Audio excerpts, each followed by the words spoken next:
For several weeks, astronomers, physicists, and space enthusiasts have been divided over a single question.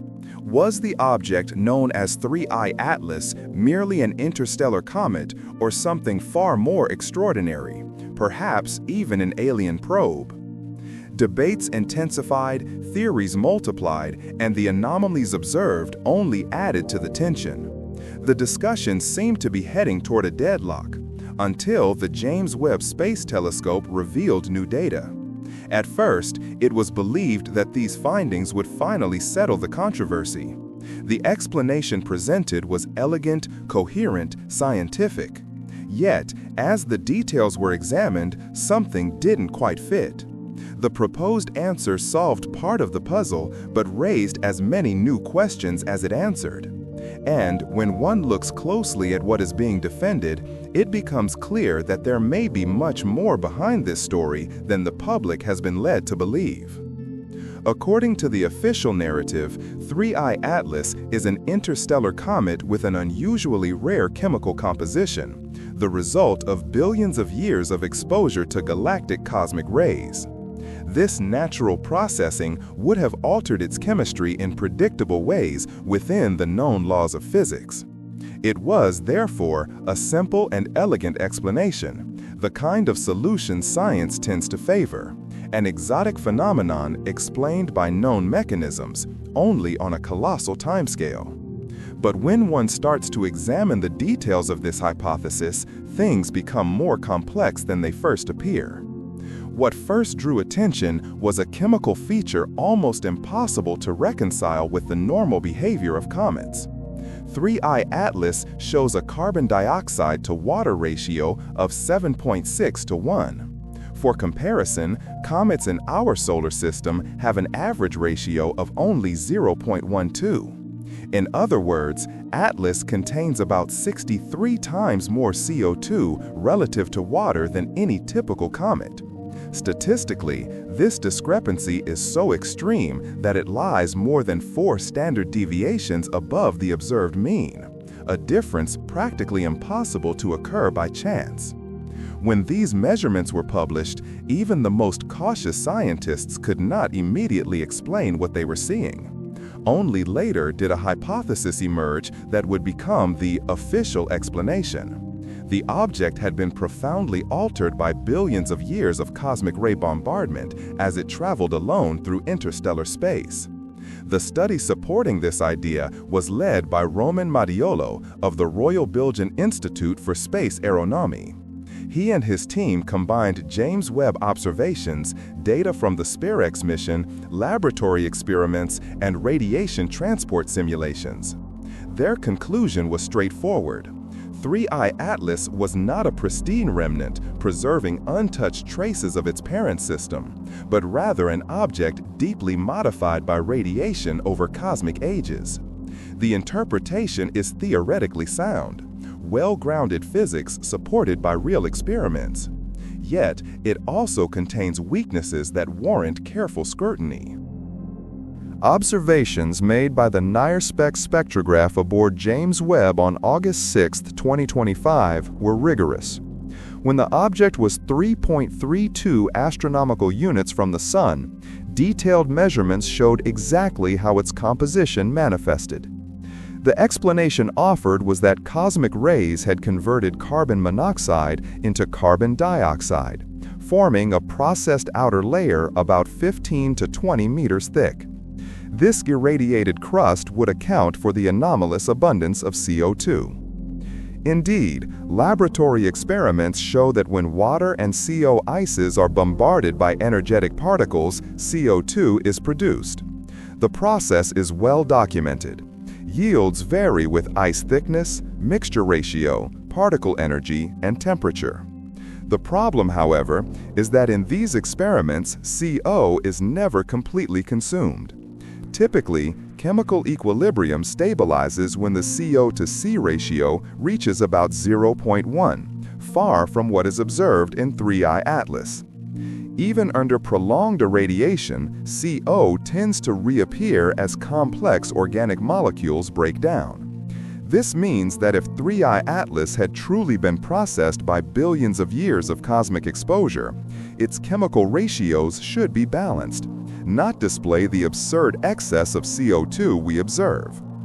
The researchers' response to this inconsistency was that highly specific initial conditions or additional processes not yet replicated in the lab could explain the deviation. In other words, the hypothesis remained valid, but only at the cost of new assumptions.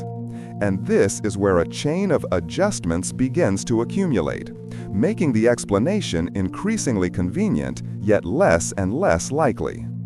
Another issue arises when analyzing the depth of processing caused by cosmic rays. Radiation transport models indicate that only the outermost layers, up to about 20 meters, are significantly altered.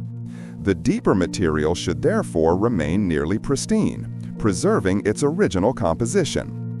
If the surface crust is the only processed part, then as the object approaches the sun and begins releasing gases, we should observe a stable composition as long as erosion affects only that layer.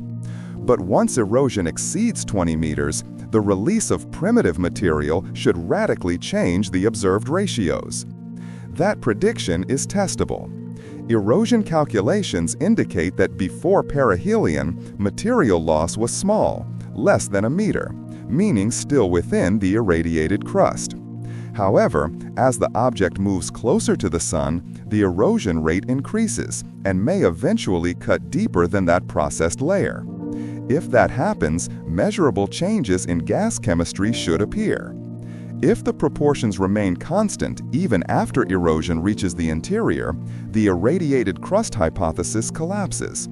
That would mean the anomalous composition is not superficial, but intrinsic to the entire body, something no natural model can convincingly explain. The authors of the study acknowledge this possibility and attempt to reconcile it by suggesting that Atlas might have undergone specific events, such as close stellar encounters or collisions that mixed its outer and inner layers. Thus, processed material could have been redistributed, creating the appearance of a homogeneous composition. These are plausible hypotheses, but they rely on a series of highly unlikely coincidences. Skeptics of the natural explanation see a familiar pattern: the accumulation of assumptions to sustain a hypothesis that would otherwise collapse. First, we accept that cosmic ray processing was far more intense than any experiment suggests. Then, we imagine a resurfacing event that was very recent but not too recent. Finally, we assume finely tuned temperatures and exposure durations to produce the observed color and chemistry. Each element on its own seems reasonable. Together, they form an improbable narrative. The color of 3I Atlas adds yet another mystery. Its spectrum is a deep, intense red, among the most extreme ever recorded in solar system bodies. This hue is attributed to the formation of dark organic compounds after long periods of radiation exposure, which makes sense.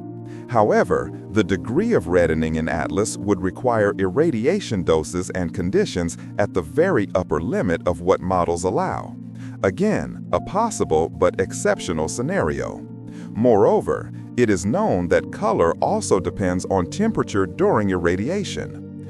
For Atlas to acquire this color naturally, it would have had to be irradiated at a very specific and constant temperature for billions of years. Another unlikely coincidence added to the list. It is important to say, the cosmic ray processing hypothesis is legitimate, scientific, and coherent.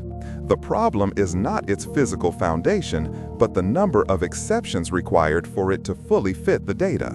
When a theory depends on multiple special conditions that must all occur simultaneously, its statistical plausibility drops sharply. And even if the chemical explanation holds, it does not solve the other anomalies associated with 3I Atlas. Of the 9 identified by Avi Loeb and other researchers, 8 remain unanswered.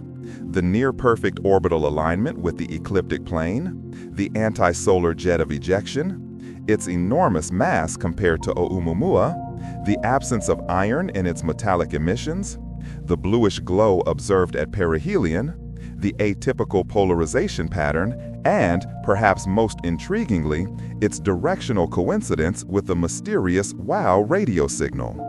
None of these features are explained by the cosmic ray hypothesis. It solves only one piece of the puzzle and ignores the rest. In the coming months, new post-perihelion observations may decide the fate of this theory. If 3I Atlas's composition changes as it moves away from the Sun, that will confirm the idea of a processed surface crust. But if the chemical ratios remain constant, the model collapses, and we will have to consider the possibility that the object is fundamentally unlike anything we know. Madiolo's paper ends with a revealing line. Interstellar objects cannot be treated as pristine messengers from their systems of origin. They are, rather, natural laboratories for studying the effects of cosmic rays on matter. It is a profound shift in perspective, and also a convenient way to avoid more uncomfortable questions. If all interstellar visitors are modified by radiation, then we can never be certain whether any of them are natural or artificial. So far, we know this much. 3I Atlas has an extraordinarily anomalous chemical composition. Cosmic rays can alter icy substances over billions of years. Experiments and models support this possibility. But we also know that the explanation requires highly specific conditions, does not address other anomalies, and still awaits confirmation from future observations. The history of science shows that convenient hypotheses have often been overturned. Meteorites, once denied as stones falling from the sky, were eventually confirmed. Continental drift, mocked for decades, became the foundation of modern geology. Even ulcers, long attributed solely to stress, turned out to be caused by bacteria. In every case, consensus held firm until the evidence became undeniable. Perhaps 3I Atlas is exactly what they say it is, an interstellar comet processed by radiation. Or perhaps it represents something deeper, a clue that the universe is more complex and perhaps more inhabited than we imagine. For now, we wait. The object continues its silent journey through space, moving away from the Sun and carrying with it the 9 anomalies that still defy logic. Soon, telescopes will observe it again, and the data will tell us whether our natural explanation holds, or whether we must admit that something truly extraordinary passed through here. The universe, after all, does not care for our preferences or the comfort of our certainties. It simply is. It is up to us to observe, to question, and, above all, to have the courage to face the answer, whatever it may be.